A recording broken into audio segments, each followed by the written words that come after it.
सोचना किस बात का, देश में सबसे सस्ता कोर्स यानी मात्र 7,999 में उजांग आईएएस एकेडमी लेकर आ रहे हैं ऑनलाइन ऑप्शनल की प्रिपरेशन। देश के सर्वश्रेष्ठ शिक्षकों के द्वारा बेहतरीन कंटेंट, बेहतरीन मटेरियल और सबसे बड़ी बात है उनके साथ 1-to-1 इंटरेक्शन करने का मौका। लाइव क्लासेस और रिकॉर्डेड क्लासेस दोनों में मौजूद है। अभी डाउनलोड करें उजांग एनी टाइम लर्निंग ऐप और अपनी तैयारी को शुरू करें उजांग ऑप्शनल मेला के साथ। तो दोस्तों सोचना किस बात का, दिए गए नंबर पे आप कॉल कर सकते हैं और काउंसलर से इसके बारे में और जानकारी प्राप्त कर सकते हैं।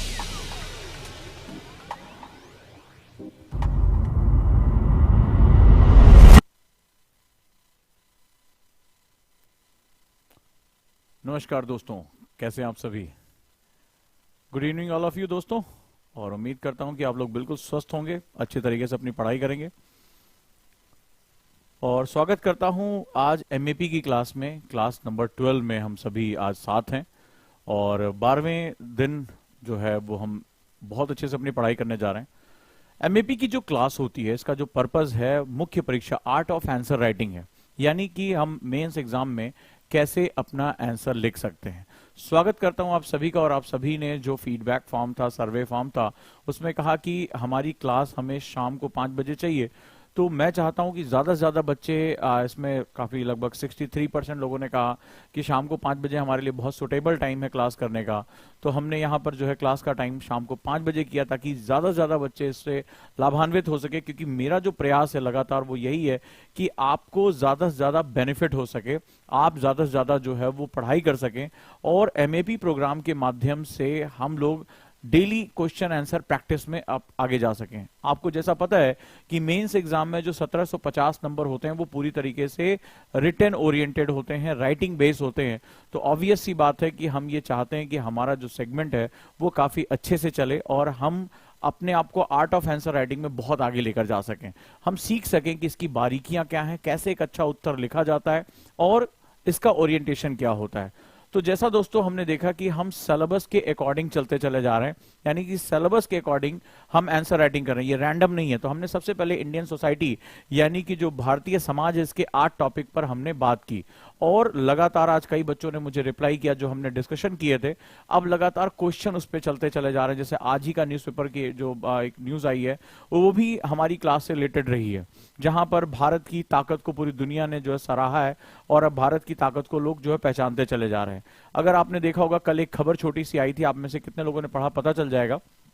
और वो खबर ये थी कि जब सूडान से लोग भाग रहे हैं तो उसमें अमेरिका के लोगों को लूटा जा रहा है, लेकिन जैसे ही भारत के लोगों को रोका गया, उन्होंने कहा कि हम भारत के निवासी हैं। और जो विद्रोही फोर्सेस थी उन्होंने भारत के निवासियों को जाने दिया। और ऑपरेशन कावेरी के अंतर्गत भारत जो विदेशी भूमि से अपने नागरिकों को निकाल कर लेकर आ पा रहा है, सक्सेसफुल लेकर आ पा रहा है। तो निश्चित रूप से ये भारत की जो ताकत है, भारत की जो चीजें हैं, वो आपस में पूरी दुनिया में ये पहचानी जा रही हैं। सॉफ्ट पावर के रूप में हम तेजी से उभरते चले जा रहे हैं। तो भारतीय परंपराओं की जरूरत पूरी दुनिया में हो। अगर मैं अफ्रीका की बात करूं तो अफ्रीका के देश लगातार उपद्रव से गुजरते रहे हैं, राइट। वहां डेमोक्रेसी बहुत लंबे समय तक स्टैब्लिश नहीं हो पाई है, लेकिन भारत जो है लंबे समय से अफ्रीका के विकास में पार्टनरशिप रहा है। और इस कार्यक्रम का नाम रहा है फोकस अफ्रीका कार्यक्रम। यानी फोकस अफ्रीका प्रोग्राम के अंतर्गत हमने ये सोचा कि जहां चीन वहां पर अफ्रीका के संसाधनों का शोषण कर रहा है और अफ्रीका को उसने अपना कॉलोनी बना लिया है, इसको रिसोर्स कॉलोनी बना लिया, वहीं भारत अफ्रीका के संसाधनों का शोषण करने की बजाय हेल्थ, एजुकेशन, इन सब में भारत एक पार्टनर के रूप में सामने निकल कर आ रहा है। और यही कारण है कि भारत की इस सॉफ्ट पावर और वसुधैव कुटुंबकम की नीति की वजह से तमाम देश भारत और भारतीयों का सम्मान करते हैं। उनको जो है किसी भी मुश्किल समय में कोई भी छेड़खानी उनके साथ नहीं होती है। सो इस तरह से अगर हम बात करें तो जबरदस्त तरीके से भारत का ये उभार का समय है। और मेरे साथ डिस्कशन में जहां हमने पहली क्लास में शुरू किया था, और वो क्लास ही इसी बात की थी कि राष्ट्रवाद मेरा प्रमुख मुद्दा रहेगा, नेशनलिज्म प्रमुख कॉन्सेप्ट रहेगा। और यहां मैं चाहता हूं कि आप लोग इस चीज को समझें और जानें, राइट। आगे चलते हैं और आज मेंस आंसर प्रैक्टिस में हम कुछ नई चीजों को समझते हैं। तो भारत, जैसा कि हमने लास्ट क्लास में बहुत एक अच्छा डिबेट किया था कि जो भारत की विरासत है, जो हेरिटेज होता है, अगर आप लोगों को याद होगा, ठीक है, तो जो हेरिटेज होता है वो मूर्त रूप में हमारे सामने होता है, टैंजिबल होता है, क्योंकि इन्हीं विरासत या इन्हीं धरोहरों को हम देखते जब हैं तो इसके आधार पर हम ये बता पाते हैं कि हम कितने महान संस्कृति का हिस्सा रहे हैं, हमारी संस्कृति कितनी उन्नत, वैज्ञानिक और तमाम तरह से इकोनॉमिकली बहुत डेवलप रही है। तो जब हम कहते हैं कि हमारी आस्था, हमारी परंपरा, हमारी संस्कृति बहुत उन्नत रही है, तो ये इंटैंजिबल, अमूर्त होता है, हम इसको कहीं प्रूव नहीं कर पाते। हम ऐसा अपनी विरासतों के आधार पर कह सकते हैं। जैसे जब आप आज कैलाश टेम्पल पे जाते हैं तो आप कहते हैं कि कैसे मोनोलिथ बनाया गया होगा, कैसे एक ही चट्टान को लेजर कट किया गया होगा, वो भी आग्नेय इग्नियस रॉक्स को, कौन सी ऐसी मशीन रही होगी, कौन सी ऐसी टेक्नोलॉजी रही होगी कि जहां पर इस तरह के कॉम्प्लेक्स डिजाइन को बनाया गया होगा। तो इसी तरह से हम ये बात कह सकते हैं, आज हम कितना भी कोशिश कर ले, नहीं अरे भारतीय गुलाम रहे हैं, 190 सालों तक अंग्रेजों के गुलाम रहे हैं और पूरी परंपरा नहीं है, अंग्रेजों ने हमें राष्ट्र के कॉन्सेप्ट से बाहर निकालकर फेंक दिया, हमारी संस्कृति को बेकार बताया, हमें जो है वो ये बताया कि इनके पास तो लिपि नहीं थी, इसीलिए गुरु शिष्य बोलकर एक दूसरे को श्रुतियों के रूप में सुनाते थे। तो हमें बहुत ही डिफेम करने के लिए बहुत ज्यादा कोशिशें हुई हैं। लेकिन जब हम अपनी विरासतों को देखते हैं तो भले चाहे कितना भी हमारे अपोज में माहौल हो, वेस्टर्न हमारे कल्चर को कितना भी सप्रेस करने की कोशिश कर रहा हो, दबाने की कोशिश कर रहा हो, लेकिन हम ये कहते हैं कि यार ठीक है जो तुम कह रहे हो, लेकिन ये जो चीज रखी हुई है, ये जो हमारे पास आर्किटेक्चर है, हमारी पेंटिंग, हमारी एलोरा की गुफाएं हैं, हमारा जो लौह स्तंभ है, मेटलर्जी के जो हम हाइट पे हैं, और जो हमारे पास डॉक्यूमेंटेशन है कि हम पूरी दुनिया के साथ व्यापार करते थे, ये बताता है कि कुछ चीजें हिडन है, कुछ चीजों पे हमारा गौरव छुपा हुआ है, हम बस ढूंढ नहीं पा रहे हैं, हमें वहां तक पहुंचना है। तो मेरी जो क्लासेस का डिस्कशन है सिर्फ क्वेश्चन आंसर पर नहीं है, ये डिपेंड करता है कि हम बहुत कुछ नई नई चीजें जान सकते हैं। तो मेरे डिबेट के साथ आप इस डिबेट्स को भी समझोगे। आज का जो क्वेश्चन है वो इसी परंपरा में, जो हमारा लास्ट क्वेश्चन था विरासत यानी हेरिटेज का, इसी का और एक एडवांस वर्जन है और इसके कई आयाम है। आज का क्वेश्चन पेपर 1 इतिहास का भी है, ये पेपर जो 2 के साथ भी जुड़ रहा है, पेपर 3 के साथ भी जुड़ रहा है, तो ये तीनों के साथ एक कॉमन जो है अपनी लेयर को तय कर रहा है। तो आज का क्वेश्चन बड़ा ध्यान से सुनिएगा, और मैं अपने हिस्ट्री के बच्चों को ये क्वेश्चन करा भी चुका हूं। आज हम इसके और ज्यादा जो है आयाम को जानने की कोशिश करेंगे। लेट्स स्टार्ट, शुरू करते हैं हम लोग।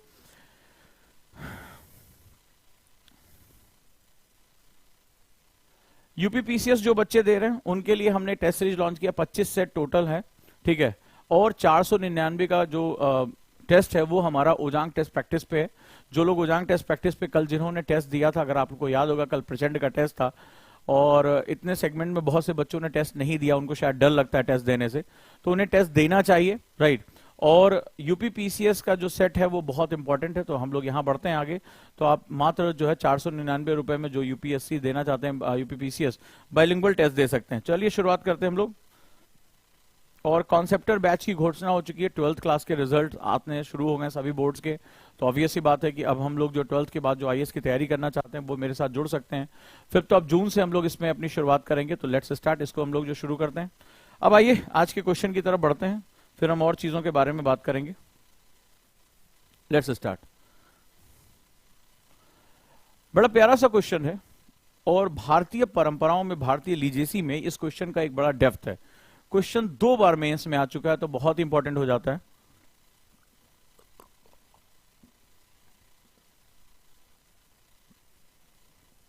क्वेश्चन है, सिंधु घाटी सभ्यता की नगरीय आयोजना और संस्कृत ने किस सीमा तक वर्तमान युगीय नगरीकरण को निवेश यानी इनपुट प्रदान किए, चर्चा कीजिए। ठीक है, क्वेश्चन बड़ा प्यारा सा है। क्वेश्चन के 2 आयाम है, ठीक है, क्योंकि आज का जो टॉपिक था वो पुच्छ वॉक यानी टेल वर्ड्स के साथ था, यानी कि जो छोटे छोटे की वर्ड होते हैं वो कैसे क्वेश्चन का मतलब बदल देते हैं। ठीक है, यही क्वेश्चन जो था इस दूसरी तरह भी आया था। क्वेश्चन इससे पहले जो आ चुका है यूपीएससी में वो ये था कि जिस देश में हड़प्पा जैसी नगरीय सभ्यता रही हो, ठीक है, वहां पर आज हमारे जो शहर हैं वो किस तरह से अस्त व्यस्त और गड्ढमड हैं। ठीक है, और स्मार्ट सिटी के परिप्रेक्ष्य में इसकी व्याख्या करिए। यानी आज हमारा जो अर्बनाइजेशन है वो बहुत ज्यादा गड़बड़ है। तो इसी क्वेश्चन को दूसरी तरह भी प्रस्तुत किया गया, बड़े ध्यान से जो है इसको देखते रहिए, राइट। तो to what extent has the urban planning, to what extent has the urban planning and culture of the Indus Valley civilization provide input to the present day urbanization? तो ये बड़ा प्यारा क्वेश्चन आप लोग लिखें भी, और इस पर हम लोग अब डिस्कशन शुरू करते हैं। तो ये हमारे GS paper 1 art and culture का एक बड़ा इंपॉर्टेंट हिस्सा है। अब इसमें जो पहला जो हमारी बात, जहां से हमारी बात चल सकती है वो हमारे पहले क्वेश्चन पे अगर हम ध्यान देंगे तो पहला है सिंधु घाटी सभ्यता। राइट, तो इस पर चर्चा क्यों हुई, क्वेश्चन आप इसी तरह से मार्क करते जाओ। ठीक है, फिर दूसरा इसमें जो पॉइंट है वो है नगरीय आयोजना यानी अर्बन प्लानिंग, दूसरा सेगमेंट हो गया। ठीक है, किस सीमा तक, अगला जो कह रहा है किस सीमा तक वर्तमान युगीय नगरीकरण को निवेश यानी इनपुट प्रदान किए हैं। यानी ये क्वेश्चन जो है वो कई हिस्सों में डिवाइडेड है, बड़े ध्यान से इसको सुनिए और इस पर लिखने की कोशिश करिए। तो जो कोर है वो है सिंधु घाटी सभ्यता, यानी कि हमारा जो कोर आ रहा है वो कोर हमारा सिंधु घाटी सभ्यता हो गया, यानी इससे प्रभावित होकर बात हो रही है। दूसरा है वर्तमान युगीय नगरीकरण, यानी कि जो प्रेजेंट डे अर्बनाइजेशन है। तो प्रेजेंट डे अर्बनाइजेशन क्या है, तो इन दोनों में हम क्या देखते हैं, बड़ी अजीबोगरीब बात है, अब सभी लोग बड़े ध्यान से सुनना कि इन दोनों क्वेश्चन में ये दोनों जो हैं वो एक्चुअली कंट्राडिक्टरी यानी विरोधाभासी पैराडॉक्सियल नेचर प्रस्तुत करते हैं। बड़े ध्यान से समझना कैसे, अब जरा ध्यान करते हैं, फिर हम इन दोनों के ऊपर आते हैं। यहां पर ये हमारा सपोर्टिंग है कुछ रूप में, तो ये हमारा सपोर्टिंग सेगमेंट है, ये भी हमारा सपोर्टिंग है। ठीक है, तो आंसर लिखने में हमें सपोर्ट की जरूरत पड़ती है। अब जरा देखो कि क्या है, अगर क्वेश्चन के कोर में प्रेजेंट डे अर्बनाइजेशन को हम लेके चलते हैं, प्रेजेंट डे अर्बनाइजेशन ये हमारा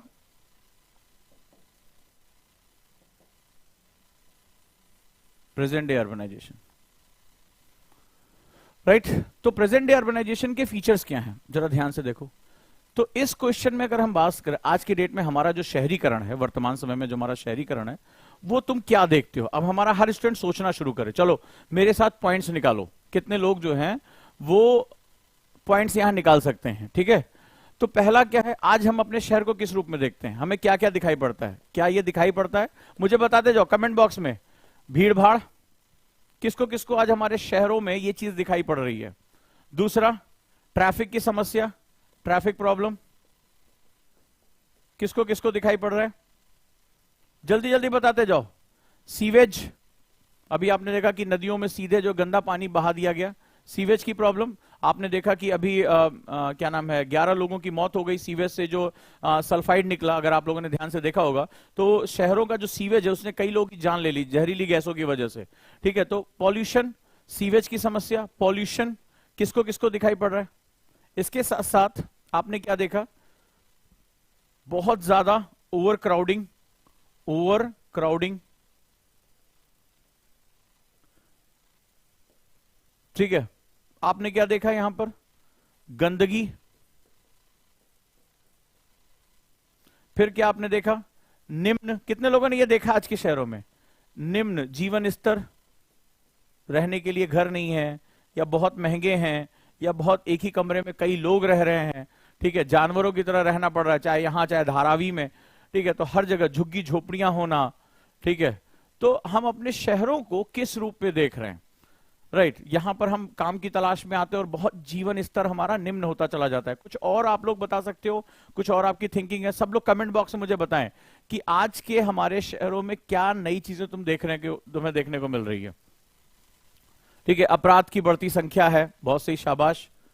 ठीक है, पुअर्टी हो गया, वेरी गुड। गरीबी, आज शहरी गरीबी, बहुत बढ़िया, एक बच्चे ने लिखा है शहरी गरीबी, ये भी हमारा बढ़ता चला जा रहा है क्योंकि लिविंग कॉस्ट बढ़ती जा रही है, वंडरफुल, शाबाश। और कोई, शाबाश, वेरी गुड। स्लम्स, विश्वजीत, बहुत बढ़िया। आज हमारे शहरीकरण की वजह से हम क्या देख रहे हैं कि हमारा स्लम यानी झुग्गी झोपड़ियां बढ़ती चली जा रही हैं, city with in a city एक डेवलप होती चली जा रही है। और कुछ, हाँ, वाटर प्रॉब्लम, पेयजल की समस्या, बहुत बढ़िया, बहुत बढ़िया। क्राइम बढ़ रहा है, वेरी गुड, बहुत बढ़िया। पूरी क्लास बढ़ चढ़कर हिस्सा लो। तुमने अपने शहरों को देखा होगा, जो शहरों की समस्या आज निकल कर आ रही है वो यहां पर निकल कर आ रही है। शहरों की बात करो, ठीक है, शहरों की बात करो, चलो बहुत बढ़िया। और लोग, कम ऑन, बहुत बढ़िया, शाबाश। और मुझे सबसे चाहिए चीजें, बहुत बढ़िया। अनएम्प्लॉयमेंट, ये बहुत बढ़िया जवाब दिया कीर्ति ने, वेरी गुड। चलिए नेक्स्ट वन, वेस्ट मैनेजमेंट, अरे वाह, ये बहुत बढ़िया जवाब आया है, राइट। और आपने देखा कि शहरों में कूड़े का ढेर बढ़ता चला जा रहा है। ठीक है, सॉलिड और अर्बन वेस्ट, वंडरफुल, शाबाश। कूड़े के पहाड़ बनते चले जा रहे हैं, वंडरफुल। स्लम्स यानी मलिन बस्तियां, वेरी गुड, अरे वाह। पूरी क्लास और जवाब दे, बहुत बढ़िया, बहुत बढ़िया। ये अगर आपने कर लिया तो आप अगला क्वेश्चन बहुत अच्छे से दे पाओगे। ठीक है, बहुत अच्छे तरीके से, वेरी गुड। रोजगार की समस्या, एक्सीडेंट्स हो रहे हैं, वेरी गुड, राइट। सड़कें पर्याप्त नहीं हो रही हैं, ठीक है, भीड़ भाड़ बहुत ज्यादा हो रहा है, ओवर क्राउडिंग हो रही है, वेरी गुड, और बहुत बढ़िया, शाबाश। कूड़े के ढेर बढ़ते जा रहे हैं, वेरी गुड। महंगाई होती चली जा रही है, किसी बच्चे ने बोला, बहुत बढ़िया। फूड सिक्योरिटी डिस्टर्ब हो रही है, क्या बात है। ये क्लास इस तरह से जो है वो हमारी आउटपुट अब निकाल रही है, सोच रही है। देखो, टीचर का काम होता है तुम्हें सोचने के लिए प्रेरित करना, ठीक है, तो आपको यहां से ये आउटपुट मिल रहा है, गुड। तो चलिए, अब हमने ये चीज देखा कि हमारे आज की डेट में प्रेजेंट डे अर्बनाइजेशन या शहरीकरण की ये प्रॉब्लम हमें समझ में आ रही है।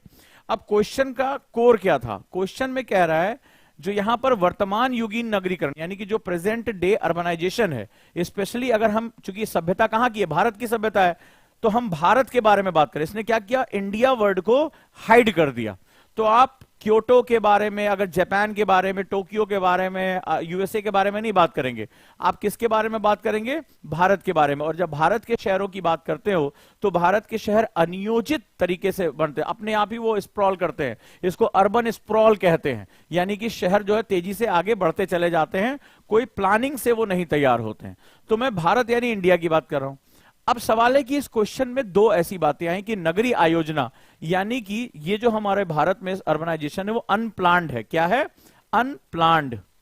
ये ज्योग्राफी से भी जुड़ा हुआ है, ये सिर्फ संस्कृत का क्वेश्चन नहीं है, क्योंकि क्वेश्चन को अलग अलग तरीके से प्रस्तुत किया जाता है। अनप्लान्ड है, अनियोजित है, ठीक है, अनियोजित है। और कह रहा है कि भाई अगर भारत को विकास करना है तो आपको नगरीय आयोजना यानी अर्बन प्लानिंग करनी पड़ेगी। प्लानिंग का मतलब होता है everything is going through a well developed plan, यानी कि पहले से ही उसकी स्कीम तैयार होनी चाहिए, ठीक है। तो ये इस क्वेश्चन का अर्थ है, ठीक है। अब सवाल यह है कि इस क्वेश्चन का मर्म क्या है। इसको, क्योंकि ये इंडियन सोसाइटी का भी क्वेश्चन हो सकता था, ये इकोनॉमी का भी क्वेश्चन हो सकता था, इसको आर्ट एंड कल्चर में क्यों डाला है? अब आर्ट एंड कल्चर में डाला है तो उसको आपको उसी स्टाइल से लिखना पड़ेगा। इसका कोर्स समझ, जो ट्रिक बताने जा रहा हूं उसको ध्यान से समझना, उसको समझने की कोशिश करो। तो इस कंडीशन में क्या होगा, सिंधु घाटी सभ्यता की अगर हम बात करें, यहां पर कह रहा है कि अगर ये क्वेश्चन केवल और केवल अर्बनाइजेशन से होता है, इंडियन अर्बनाइजेशन का, तो हम इसको अलग तरीके से लिखते हैं। लेकिन इस क्वेश्चन को GS paper 1 art and culture में रखा है, तो यानी यहां कोर किसके साथ जाना है? आपका सिंधु घाटी सभ्यता के साथ जाना है। अब जरा यहां हमने जब इसको बनाया कि ये प्रेजेंट डे प्रॉब्लम है, तो चलो अब हम दूसरी चीज देखते हैं, और वो कि इंडस वैली सिविलाइजेशन की क्या खास बात थी। इंडस वैली सिविलाइजेशन की क्या खास बात थी, ठीक है। अब जरा इसको भी देख लो।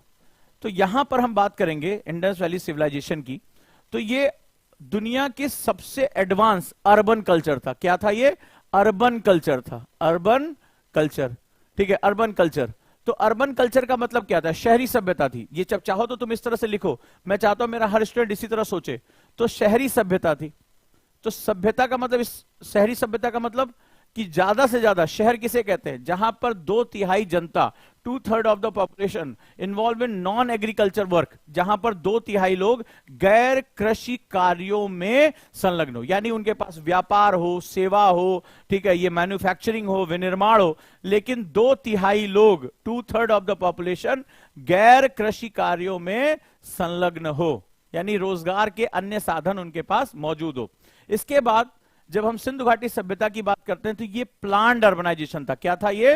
प्लान्ड अर्बनाइजेशन था, प्लान्ड अर्बनाइजेशन, यानी ये नियोजित था, यानी इसको बसाने वाले, इन्होंने पहले से ही अर्बन और टाउन प्लानिंग करके रखी थी। It related to the town planning, ठीक है। जब हम, ये प्लान्ड अर्बनाइजेशन था, हाउ इट वाज प्लान, ये प्लान कैसे था? अब यहां से क्वेश्चन आया, तो हम देखेंगे कि इसमें जो सड़कें थी वो ग्रिड बनाती थी, ठीक है, यानी एक दूसरे को समकोण पर काटती थी, ठीक है। सड़कें, जो मकान थे, जैसे ये सड़क है, तो मकान आज की डेट में तुमने क्या देखा होगा, जब मकान का गेट खुलता है तो आज सड़क की तरफ खुलता है, तुमने देखा होगा।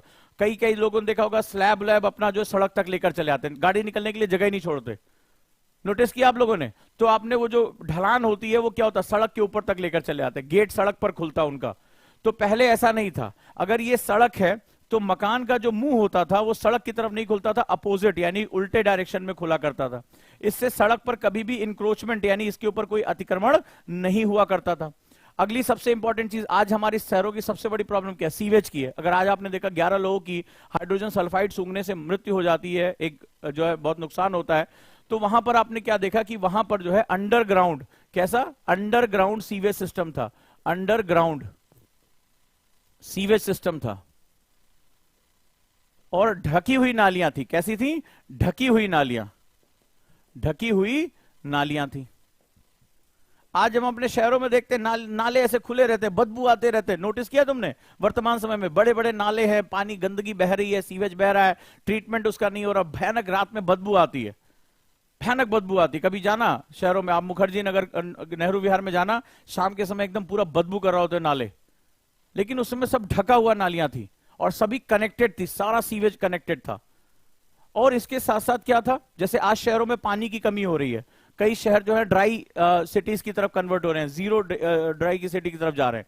उस समय क्या था, वहां पर स्नानागार पाया गया, कॉमन स्नानागार पाया गया, साथ ही साथ ग्रेनरी पाई गई, यानी वहां सामूहिक रूप से स्नान करने की व्यवस्था थी, सामूहिक रूप से अन्न को रखने की व्यवस्था थी।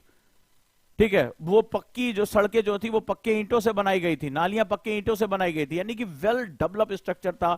लोग जो है इकोनॉमिकली बहुत डेवलप हुआ करते थे, स्किल्ड थे, व्यापार करने जाते थे। लोथल जैसा बंदरगाह था वहां पे, यानी वो पूरी दुनिया में जो है वो क्या करते थे, व्यापार किया करते थे। तो उनकी सड़कें समकोण पर थी, यानी कि सारी जो ग्रिड सिस्टम हुआ करता था। ग्रिड सिस्टम बहुत एडवांस जो है अर्बनाइजेशन सिस्टम माना जाता है, जहां पर आप एक तरफ मकान बनाते हैं, अमेरिका शहरों में देखोगे ग्रिड सिस्टम से मकान बने होते हैं, यूरोप के शहर इस तरह से बसाए जाते हैं। इसके साथ साथ वो जो है अन्नागार हुआ करता था, स्नानागार हुआ करता था, ढकी हुई नालियां थी, सीवेज सिस्टम था, जहां अंदर ही अंदर सारा जो है वो जलमल बह सकता था। जो घर जो थे वो सड़क से उल्टी डायरेक्शन में घुसते ताकि इंक्रोचमेंट ना हो। तो ये सारे सिस्टम जो है वो पक्की हुई ईंटों का प्रयोग कर रहे हैं, बहुत ही अच्छे तरीके से सिस्टम को बनाया गया था। अब सवाल है कि इस क्वेश्चन का पर्पस क्या है, इस क्वेश्चन में क्या शहर के प्रॉब्लम के बारे में पूछ रहा है? नहीं, यहां जो क्वेश्चन है ये आर्ट एंड कल्चर में है, इसीलिए सिलेबस एनालिसिस बहुत जरूरी होता है। ये आर्ट एंड कल्चर का क्वेश्चन, यहां जो लीजेसी है वो इंडस वैली सिविलाइजेशन है। हम लोग उस सभ्यता का हिस्सा है, ये हम भारतीयों के लिए गौरव की बात है, जो दुनिया का सबसे एडवांस अर्बन कल्चर अपने समय का था, सबसे एडवांस अर्बन कल्चर हुआ करता था अपने समय का। तो यहां क्वेश्चन का जो मर्म है वो ये है कि आज हमारे शहर पॉल्यूटेड हैं, सीवेज सिस्टम है नहीं। ठीक है, आप जरा सा भी पानी बरस जाए, सारा का सारा पानी सड़कों पर बहता रहता है, घरों के अंदर घुस जाता है, लोग इंक्रोचमेंट कर रहे हैं, आज हर जगह ट्रैफिक की समस्या है, गाड़ियां खड़ी करने के लिए जगह नहीं है, एक्सेस पॉल्यूशन है, लोगों के पास रहने के लिए घर नहीं है। ठीक है, सीवेज और साफ पीने का पानी नहीं है, पानी की कमी होती चली जा रही है शहरों में। तो आज हमारे शहर इन समस्याओं से लदे फंदे हैं। अब सवाल है कि एक राष्ट्र के रूप में, मैंने इससे पहले बताया था कि धरोहर यानी जो हेरिटेज होता है वो क्या काम करता है, हमें हमारी संस्कृति से परिचित कराता है, हाँ या ना? किसको किसको ये बात याद है जब मैंने इससे पहले की क्लास में पढ़ाया था? और जो लोग नए आए हैं वो ये क्लास जरूर देखें।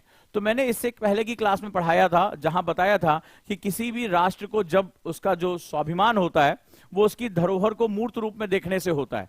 तो ये मैंने पिछली क्लास में आप लोगों को बताया था।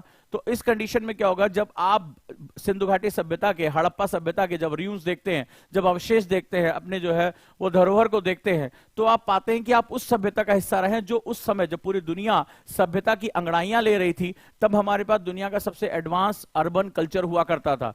इसका मतलब है कि हमारे पास ये लीजेसी, हमारे पास ये जो गौरव था वो पहले से ही मौजूद है। अब सवाल ये कि जब आज हम अपने शहरों को बसा रहे हैं, आज हम अपने शहरों को आगे बढ़ा रहे हैं, तो हमें वेस्टर्न मॉडल से सीखने की जरूरत नहीं है। भारत के पास स्वयं को वापस पलटकर अपने आप को देखना है कि पूरी दुनिया को सबसे एडवांस अर्बन कल्चर देने वाले हम थे, तो हम अपने लिए दोबारा ये कल्चर डेवलप कर सकते हैं। यही इस क्वेश्चन का उद्देश्य है। यानी आज अगर हम अपने शहरों को बसाने जाएं तो हमें किसी वेबर से मॉडल लेने की जरूरत नहीं है, हमें किसी जो है वो लॉस से मॉडल लेने की जरूरत नहीं है, हमें किसी वेस्टर्न से मॉडल लेने की जरूरत नहीं है। हमारे पास दुनिया का सबसे एडवांस अर्बन कल्चर मौजूद हुआ करता था। हम भारतीयों को सिर्फ अपनी धरोहर को पहचान कर उसे वापस इंप्लीमेंट करने की आवश्यकता है। हमारी बहुत सी समस्याओं का समाधान हमारी स्वयं की संस्कृति और उसकी जानकारी में छुपा हुआ है। यही इस क्वेश्चन का सबसे इंपॉर्टेंट आशय है। क्लियर हुआ? मैं ओके है? यहां तक किसी को कोई डाउट, किसी को कोई दिक्कत?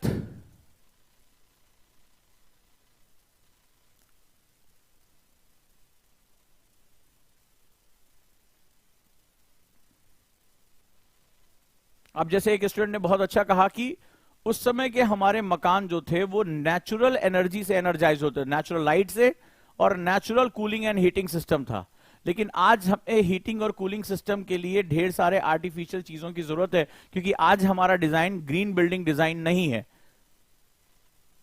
तो इस तरह से हम लोग बहुत इको फ्रेंडली सिस्टम को डेवलप किया करते थे, और अगर आज दुनिया को बचाना है तो हमें उसी तरह से इको फ्रेंडली मॉडल को लेकर आना पड़ेगा, जहां हम नेचर के द्वारा दिए गए प्रकाश और नेचर के द्वारा दी गई जो ऊर्जा है उसका ज्यादा से ज्यादा प्रयोग कर सके। तो ये जो चीजें हैं, हमें आज अगर प्रकृति को बचाना है, आज हमें अर्बनाइजेशन जो कि ग्रोथ इंजन कहलाता है, अगर वो नष्ट हो रहा है तो हमें उसको नष्ट होने से रोकने के लिए लगातार जबरदस्त प्रयास करने की आवश्यकता है। So let's start. हम यहां पे इसको देखते हैं कि इसके आंसर को अब लोग कितने तरीके से कर सकते हैं। तो हम लोग यहां बात करेंगे सिंधु घाटी सभ्यता क्या थी। सिंधु घाटी सभ्यता जो थी वो जबरदस्त तरीके से अस्तित्व में थी आज से 3300 ईस्वी पूर्व जो थी, और बहुत ही एडवांस सिविलाइज कल्चर हुआ करता था, राइट। तो ये हमारे लिए बहुत इंपॉर्टेंट है और भारत की एक महान धरोहर थी।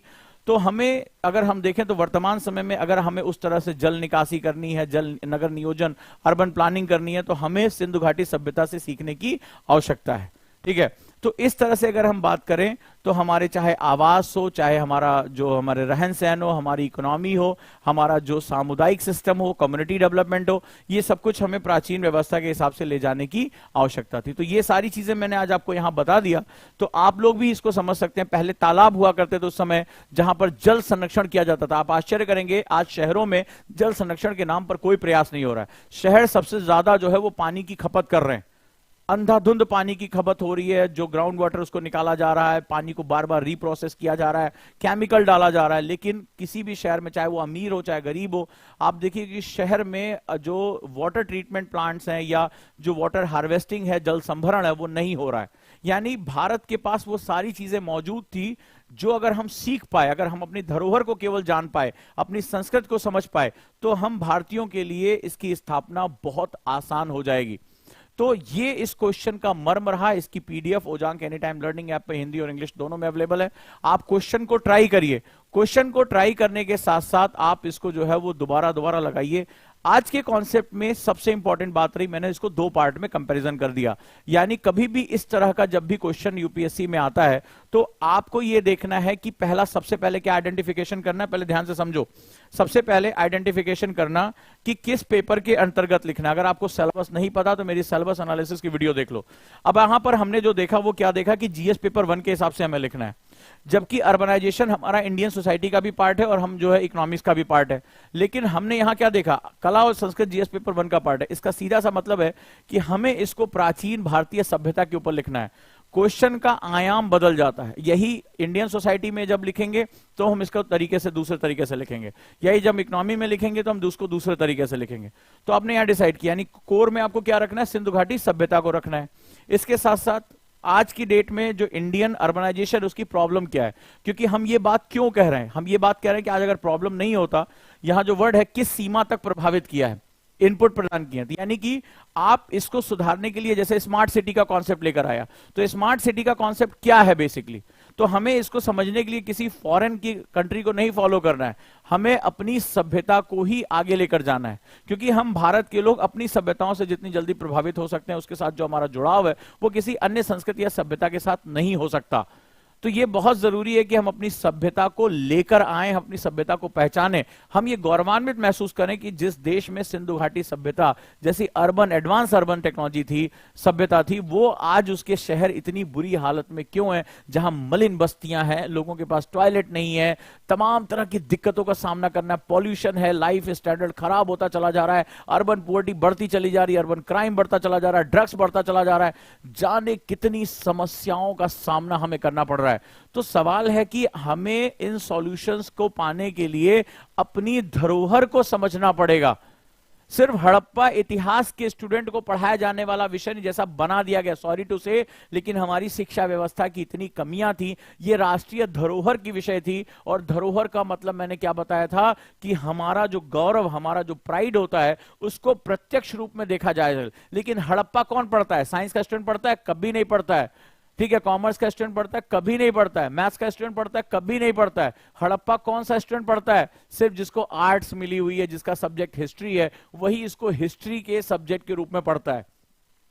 तो क्या तुम मुझे बताओ कि शहर में रहने वाला और शहर की समस्याओं का समाधान, जो उसकी समस्याएं झेल रहा है, जो पॉल्यूशन झेल रहा है, जिसके फेफड़े खराब हो रहे हैं, जिसको गंदा पानी पीने को मिल रहा है, क्या ये समस्याएं उससे पूछती हैं कि तुम साइंस वाले हो तो तुम्हें समस्या नहीं दिखाएंगे, तुम कॉमर्स वाले हो तो तुम्हें प्रॉब्लम नहीं होगी, अच्छा तुम आर्ट्स वाले हो, तुमने हड़प्पा पढ़ा है तो हम तुम्हारे फेफड़े खराब कर देंगे? ऐसा कभी हुआ है? आप मुझे बताओ। क्या ये जो पॉल्यूशन है, क्लाइमेट चेंजेस हैं, ये जो एक्सीडेंट्स हैं, ये अर्बन जो है वो स्लम्स हैं, ये क्या कभी तुम्हारा एजुकेशन स्ट्रीम पूछकर आती हैं? कभी नहीं आती हैं, कभी नहीं आती हैं। इसका मतलब है ये राष्ट्रीय धरोहर की चीज थी और हर नागरिक को पढ़ाया जाना चाहिए था, और न सिर्फ पढ़ने की, सिर्फ एग्जाम देकर पास होने की चीज नहीं थी, ये राष्ट्रीय गौरव का विषय था। क्योंकि जब तक राष्ट्र के नागरिक अपनी धरोहर, अपनी गौरव को नहीं जानेंगे, तब तक कभी भी राष्ट्र अपने जो है अस्तित्व के साथ खड़ा नहीं हो सकता, और तब तक हम अपनी समस्याओं का समाधान खुद अपने अंदर ढूंढना नहीं शुरू करेंगे। हम हर चीज के लिए पाकिस्तान को दोषी बता देते हैं, वेस्टर्न को दोषी बता देते हैं, जबकि गलती यह है कि हम अपनी राष्ट्रीय धरोहर, अपनी महान चीजों के बारे में बिल्कुल भी जागरूक नहीं है। और अगर मैं गलत हूं तो मुझे बोलिएगा, हां सर आप गलत कह रहे हैं। आज हमें हड़प्पा कौन सा स्टूडेंट पढ़ता है जिसको यूपीएससी देना है या जिसके पास हिस्ट्री का सब्जेक्ट है? अदरवाइज इस राष्ट्रीय धरोहर, इस महान गौरव, इस राष्ट्रीय गाथा, इसके उद्देश्य के बारे में हम सभी को कुछ नहीं बताया जाता है, कुछ नहीं बताया जाता है। और हमें यह लगता है कि हमने अपने शिक्षा को स्ट्रीम वाइज डिवाइड कर लिया है, जबकि हमारी समस्याएं कॉमन हैं, हमारी समस्याएं कॉमन है। तो हमें बहुत बड़ी सोच रखनी पड़ेगी, हमें बहुत बड़ा विन्यास रखना पड़ेगा। आज की क्लास में जब हमने मेंस आंसर प्रैक्टिस की है, तो यहां पर हमें यह समझना पड़ेगा कि तथ्यों को कितनी गहराई में जाकर समझने की आवश्यकता है। और अगर आप में से कुछ लोग जागरूक रहे होंगे, कुछ लोग अवेयर रहे होंगे, तो आज मेरी क्लास से बहुत से पॉइंट्स उन्होंने लिखे होंगे जहां इस क्वेश्चन को कई बार यूपीएससी ने अलग अलग डायमेंशन में पूछा है। तो नो डाउट अगली बार हो सकता है कि इन्हीं क्वेश्चंस को लेकर, इसी जो मेरे डिस्कशन को लेकर एक नया क्वेश्चन बना दें। एब्सोल्यूट आंसर इस क्लास का जो है वो उद्देश्य नहीं है, एब्सोल्यूट थॉट जो है वो इस क्लास का उद्देश्य है कि आपकी थॉट प्रोसेस जनरेट हो सके। आप अगली बार यूपीएससी कोई नए तरह का क्वेश्चन पूछ ले तो आपका थॉट प्रोसेस इतना स्ट्रांग होना चाहिए कि आप प्राउडली कह सके, यस सर हम इसका जवाब देने में सक्षम हैं। और अगर आप इसका जवाब देने में सक्षम है तो यूपीएससी कुछ भी तरह का ट्विस्ट लेकर आए, कोई भी तरह की चीज लेकर आए, आप इसको आसानी से कर सकते हैं। तो मैं यही आपसे एक उम्मीद करता हूं कि आप मेरे डिबेट्स को लिखा करें, आप जो मैं डिस्कशन करता हूं उसके पॉइंट्स जरूर बनाया करें, और क्लास खत्म होने के बाद तुरंत कुर्सी मत छोड़ा करें। 15-20 मिनट जो मैंने डिस्कशन किया है उसको राइट डाउन करने की कोशिश जरूर जरूर करें, तभी जो है आप उस पर सक्सेस हो पाएंगे। तो जो आज की क्लास का पर्पस था वो पिछली क्लास के कंटिन्यूएशन से था। वो ये था कि हमारी जो धरोहर होती है हमें राष्ट्रीय गौरव के साथ जोड़ने का काम करती है। जब हम राष्ट्रीय गौरव के साथ जोड़ते हैं तो हमें अपने सांस्कृतिक विन्यास पर गर्व होता है, और जब राष्ट्र को अपने सांस्कृतिक विन्यास पे, अपने कल्चरल डायमेंशंस पे जब प्राउड फील होता है, जब वो गर्व करता है, तो निश्चित रूप से राष्ट्र स्वाभिमान के साथ खड़ा होता है। आज हमारे जो अर्बन सेंटर्स हैं, हमारे जो शहर है, वो 52 चाहे महानगर हो, वो हमारे समृद्धि का इंजन है, वो हमारी ग्रोथ इंजन है। और अगर हमारे ग्रोथ इंजन में कचरा आ जाएगा, हमारा ग्रोथ इंजन जो है वो अगर खराब होने लगेगा, तो नो डाउट भारत का जो आर्थिक प्रगति है, जो हमारा स्वर्णिम काल है, जो हमारा विश्व गुरु बनने का सपना है, वो डिस्ट्रॉय हो जाएगा। तो यहां जो क्वेश्चन का दूसरा पार्ट, सबसे बड़ा चैलेंज है, वो ये है कि हमारा जो अर्बन ग्रोथ सेंटर है वो लगातार काम करता रहे, वो लगातार ग्रोथ करता रहे। इसके लिए जरूरी है कि हम अपने अर्बन सेंटर्स को, अपने जो शहरी केंद्र हैं, उनको हम नियोजित करें, उनको प्लान करें। और इस प्लानिंग के लिए हमें अपने धरोहर को देखने, सुनने और जानने की जरूरत है। क्योंकि आज अगर कोई भी स्टूडेंट होगा जिसने 10th क्लास में भी एसएसटी पढ़ी होगी, वो हड़प्पा सभ्यता से कुछ ना कुछ परिचित जरूर होगा, उसने सिंधु घाटी सभ्यता के बारे में कुछ ना कुछ सुना पढ़ा जरूर होगा। हाँ, ये अलग बात है कि हम में से ज्यादा भारतीय इसको सिर्फ एक सब्जेक्ट, एक एग्जाम को पास करने की विषय वस्तु समझते हैं। हमें इस रूप में कभी नहीं पढ़ाया जाता कि हम इसको अपने धरोहर के रूप में देखें, हम इसको राष्ट्रीय गौरव के रूप में देखें, और हम इस बात को समझें कि इतिहास एक विषय नहीं है, इतिहास हमारा भविष्य कैसा होगा और हमारे भविष्य में क्या होना चाहिए और क्या नहीं होना चाहिए, इस चीज को सिखाने की गाथा होती है। इतिहास हमें बताता है कि हमें क्या गलतियां नहीं करनी चाहिए, या इतिहास हमें बताता है कि हम किस प्राचीन महान सभ्यता का हिस्सा हैं और उससे हम क्या सीखकर पुनः अपने भविष्य को स्वर्णिम कर सकते हैं, आने वाली पीढ़ियों को उनका हक दिला सकते हैं, जिसके लिए वो निश्चित रूप से उनको ये मिलना चाहिए। तो इतिहास बहुत व्यापक हो जाता है, बहुत ही ब्रॉडर हो जाता है, और मैं उम्मीद करता हूं कि आपने आज जो चीजें सीखी होंगी इस पर एक कंप्रीहेंसिव लेख, आर्टिकल लिखेंगे। अगर आप इस आर्टिकल को लिख पाने में सक्षम होते हैं तो आपकी थॉट प्रोसेस अगले लेवल पे जाएगी। आने वाले समय में मैं और कठिन से कठिन क्वेश्चन लाने की कोशिश करूंगा, जिसमें तमाम टेल वर्ड होंगे। आज हमने देखा कि 4 ट्विस्टिंग पॉइंट हमारे आंसर में थे, और हमने देखा अभी इसी क्वेश्चन को मैं पेपर वाइज चेंज कर दूं ना, इस क्वेश्चन का ओरिएंटेशन चेंज हो जाएगा। यहां सिंधु घाटी सभ्यता केंद्र में ना होकर यहां अर्बन प्रॉब्लम केंद्र में चली जाएगी। और जो स्टूडेंट इस बारीकी को नहीं समझ पाता, जो स्टूडेंट इस महान चीज को नहीं समझ पाता, वो सब कुछ सही करने के बाद कभी भी यूपीएससी एग्जाम फेल कर जाएगा, वो पास नहीं कर सकता। ये बात याद रखिएगा। क्यों? क्योंकि यूपीएससी के एग्जाम में जो पेपर का ओरिएंटेशन होता है वो बहुत इंपॉर्टेंट होता है। इसको किस कैटेगरी में रखा गया है, यूपीएससी की कैटेगरीज बताती हैं कि क्वेश्चन पूछने वाला आपसे किस तरह के जवाब की उम्मीद कर रहा है। उद्देश्य अलग हो जाते हैं, क्योंकि यूपीएससी में जो समस्याएं हैं वो इंटरलिंक्ड होती हैं। इसीलिए कहा जाता है यूपीएससी में इंटरलिंक्ड होकर आपको पढ़ाई करनी है। तो हम जो चीजें सीखते जा रहे हैं, जितने भी मेरे स्टूडेंट हैं वो इन क्लासेस को इंटरलिंक करें, समझें, तब जाकर जो है वो आप इसके साथ जुड़ पाएंगे। क्लास अच्छी लगी हो तो वीडियो को जरूर लाइक करना, और इंपॉर्टेंट चीजें हम लोग डिस्कस करने जा रहे हैं। राइट, गुरुकुल के लिए अगर आप अपनी काउंसलिंग चाहते हैं तो आप सभी का बहुत बहुत स्वागत है। दिए गए नंबर पे कॉल कर सकते हैं और ऑप्शनल की क्लासेस के साथ जोड़ सकते हैं। तो लेट्स स्टार्ट, हम लोग अपनी जर्नी को शुरू करते हैं, आगे लेकर चलते हैं। दिए गए नंबर पे आप कॉल भी कर सकते हैं। तो दोस्तों, आप लोगों ने जो ब्लास्टर की मैगजीन है वो डाउनलोड कर ली। ब्लास्टर की मैगजीन आपको पता है, राइट, हमारी तरफ से जो है वो बहुत ही कंप्रीहेंसिव डॉक्यूमेंट है, वो आपको मिल चुके हैं और आप उसको डाउनलोड कर लें। ओजांग टेस्ट प्रैक्टिस पे आज जाकर कितने लोग क्वेश्चन की प्रैक्टिस करेंगे ये भी देखें। और गुरुकुल में मेरे साथ आप मिड मई से जुड़ सकते हैं। आपको पता है कि गुरुकुल का बैच इन हाउस बैच है, जहां पर क्लासरूम प्रोग्राम के साथ साथ हम लोग एक बहुत बड़ा कंप्रीहेंसिव डील लेके चल रहे हैं, जहां पर मेंटरशिप भी चलेगी, लाइब्रेरी, कंटेंट और बहुत कुछ ऐसा रहेगा जो आपको बदलने के लिए पर्याप्त है। तो स्वागत करता हूं आप सभी का गुरुकुल बैच में, और मैं उम्मीद करूंगा कि इसके साथ आप एक बहुत ही नए डायमेंशन में प्रवेश करेंगे, अपने व्यक्तित्व को चेंज करेंगे, और निश्चित रूप से ये सारी चीजें अभी तक जो कोचिंग इंडस्ट्री उसमें अवेलेबल नहीं रही है, तो हम इसको भी लेकर आएंगे। तो स्वागत करता हूं आप सभी का गुरुकुल बैच में। जो लोग इसके साथ जुड़ना चाहते हैं वो फॉर्म भर सकते हैं, या दिए गए नंबर पे कॉल करके आप काउंसलिंग सेशन को भी बुक कर सकते हैं। मेरे साथ काउंसलिंग होने के बाद ही इसमें एडमिशन जो है वो होगी, क्योंकि बहुत ही सख्त माहौल यहाँ पर चलता रहता है। अभी पिछली बार काउंसलिंग में बहुत बच्चों को बहुत डांट पड़ी है, ठीक है, और उन्होंने कुछ कॉन्सेप्ट नहीं बताए हैं, तो लगभग उनकी क्लासेस अब ऑनलाइन मेरे साथ शुरू हो चुकी है। तो जुड़े रहिए अब इसके साथ और आगे बढ़िए। साथ ही साथ आप क्या नई चीजें चाहते हैं ये भी मुझे बता सकते हैं। Thank you so much.